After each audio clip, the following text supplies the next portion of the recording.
गलती क्या कर दी? किसानों की तरफ ध्यान नहीं दिया, खेतों की तरफ ध्यान नहीं दिया, पूंजी के लिए विदेशों से कर्ज मांगना शुरू कर दिया। जिस हिंदुस्तान ने अपने इतिहास में कभी किसी देश से कर्ज नहीं लिया था, उस हिंदुस्तान ने आजादी के बाद 1952 में पहली बार दुनिया से कर्ज मांगा। आपको यह सुनकर बहुत दुख होगा कि 1947 तक हम दुनिया में ऐसे देश थे जिसके ऊपर कर्जे का 1 रुपया नहीं था। फिर 1952 में हमारी सरकार ने विदेशी कर्ज लेना शुरू कर दिया। कर्ज लेना शुरू कर दिया तो कर्ज देने वालों ने अपनी शर्तें हमारे ऊपर लगाना शुरू कर दिया। आप किसी से भी कर्ज लेंगे तो फोकट में तो नहीं देगा वो। आप बैंक से कर्ज मांगने जाते हैं ना, तो बैंक अपनी शर्त बताता है कि नहीं? ऐसे ही हमने विश्व बैंक से कर्ज मांगा, विश्व बैंक ने अपनी शर्त बताना शुरू किया। और उनकी शर्तें क्या थी? उनकी शर्तें ये थी कि जिस मुद्रा में भारत हमसे कर्ज लेगा उसकी कीमत बढ़नी चाहिए।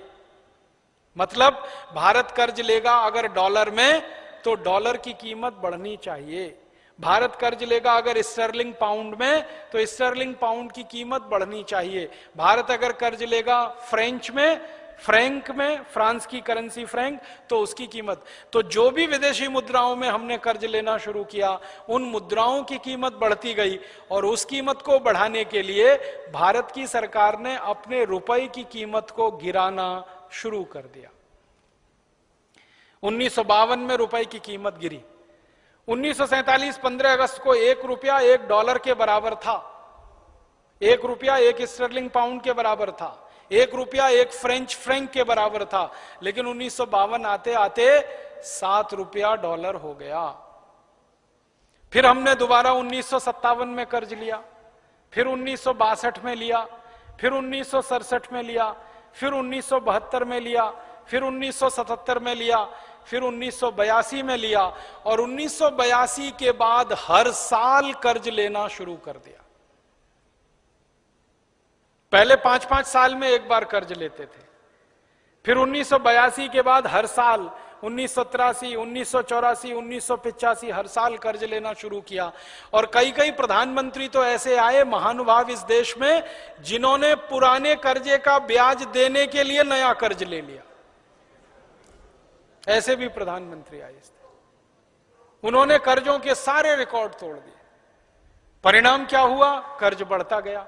और 1991 से इस देश में एक नीति चल पड़ी जिसका नाम आप जानते हैं, उदारीकरण। अंग्रेजी में कहते हैं उसको लिबरलाइजेशन, हिंदी में उदारीकरण। फिर एक नीति है वैश्वीकरण, ग्लोबलाइजेशन। मैंने इस नीति का नाम बदल के रखा है उधारीकरण। कर्ज लेना, उधार लेना, कर्ज लेना, उधार लेना, कर्ज लेना, उधार लेना। जितने प्रधानमंत्री आए सबने अंधाधुंध कर्ज लिया। तो बढ़ते बढ़ते बढ़ते बढ़ते अब कर्ज बहुत अधिक हो गया। और इन सरकारों ने क्या किया? विदेशी कर्ज लिया, देश के अंदर से भी कर्ज लिया। दोनों तरफ से कर्ज ले लेके विकास करने की नींव डाल दी। सबसे खराब काम हुआ कर्ज लेकर विकास करना। हमारे भारत की परंपरा क्या है? जितनी लंबी चादर उतने लंबे पांव। यह भारत की परंपरा है। अगर हमारे पास कम पैसे हैं तो कम पैसे में ही काम चलाओ, कर्जा लेके मत आओ। ये भारत की परंपरा। लेकिन सरकारों ने इसका उल्टा कर दिया। उन्होंने कहा कि चादर अगर बड़ी नहीं है तो उधार की चादर ले आओ। तो कर्ज ले लेके देश के ऊपर इस समय लगभग 18 लाख करोड़ रुपए का तो विदेशी कर्ज हो गया, केंद्र सरकार और राज्य सरकारों पर। और लगभग 18 लाख करोड़ का ही देशी कर्ज हो गया। माने इस समय देश 36 लाख करोड़ के कर्जे में दबा हुआ है। अगर आप हिसाब निकालेंगे तो एक एक हिंदुस्तानी 36,000 रुपए का कर्जदार है। यह स्थिति हो गई।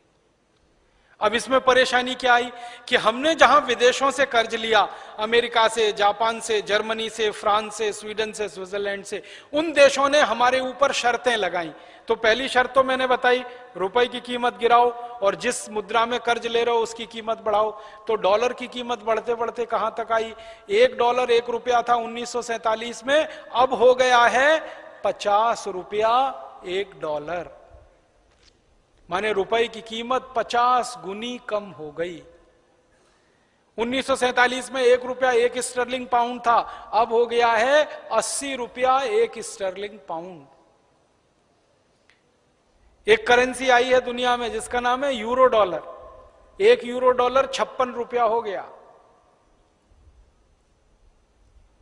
हर एक दुनिया की करेंसी की तुलना में भारत के रुपए की कीमत गिर गई। हमारे ऊपर शर्त लगी तो हमने वो शर्त मानी। दूसरी शर्त हमारे ऊपर क्या आ गई कि जो जो देश से हम कर्ज लेंगे उन्हीं देशों की कंपनियों को भारत में व्यापार करने के लिए बुलाना पड़ेगा। अगर हम अमेरिका से कर्ज लेंगे तो अमेरिका की कंपनियां भारत में आएंगी, व्यापार करेंगी, उनको लाइसेंस देना ही पड़ेगा। अगर जापान से कर्ज लेंगे तो जापान की कंपनियां आएंगी, उनको लाइसेंस देना पड़ेगा। जर्मनी से कर्ज लेंगे तो वहां की कंपनियां आएंगी, उनको लाइसेंस देना पड़ेगा। तो भारत की सरकार ने 24 देशों से कर्ज ले रखा है, तो 24 देशों की 5000 कंपनियां घुस गई हमारे देश में धंधा करने के लिए। अब दुख और तकलीफ की बात क्या है कि हमने एक ईस्ट इंडिया कंपनी को 100 साल की मेहनत करके मार के भगाया था, और उसको भगाने में लाखों शहीदों की कुर्बानी देनी पड़ी थी। करोड़ों हिंदुस्तानियों को अपनी मां बहन बेटियों का बेइज्जती सहन करना पड़ा था एक कंपनी को भगाने में। लेकिन अब आजादी के बाद ऐसे चक्कर में देश फंस गया कि 5000 से ज्यादा विदेशी कंपनियां फिर आ गई। अब इन कंपनियों के आने से फिर नुकसान हो रहा है। पहले ईस्ट इंडिया कंपनी आई, वो माल बेच के मुनाफा कमाती थी, ऐसे ये 5000 कंपनियां माल बेच के मुनाफा कमाती, और नुकसान दोहरा हो रहा है। हमारा एक नुकसान तो ये हो रहा, रुपए की कीमत जैसे जैसे गिर रही है ना, बहुत नुकसान होता है इससे देश को। आप समझते हैं कैसे नुकसान होता है? 1947 में अगर हम ₹1 का माल अमेरिका को बेचते थे तो हमको $1 मिलता था। अब 2009 में हमको ₹50 का माल बेचना पड़ता है, तब $1 मिलता है। माने माल हमारा 50 गुना ज्यादा जाता है, डॉलर हमारे पास एक ही आता है। सोचो कितना बड़ा नुकसान है देश का। दोस्तों, सबसे पहले तो चैनल सब्सक्राइब करें, फिर लाइक, कमेंट और शेयर करें, और हाँ, हमारा एंड्रॉयड ऐप डाउनलोड करना ना भूलें।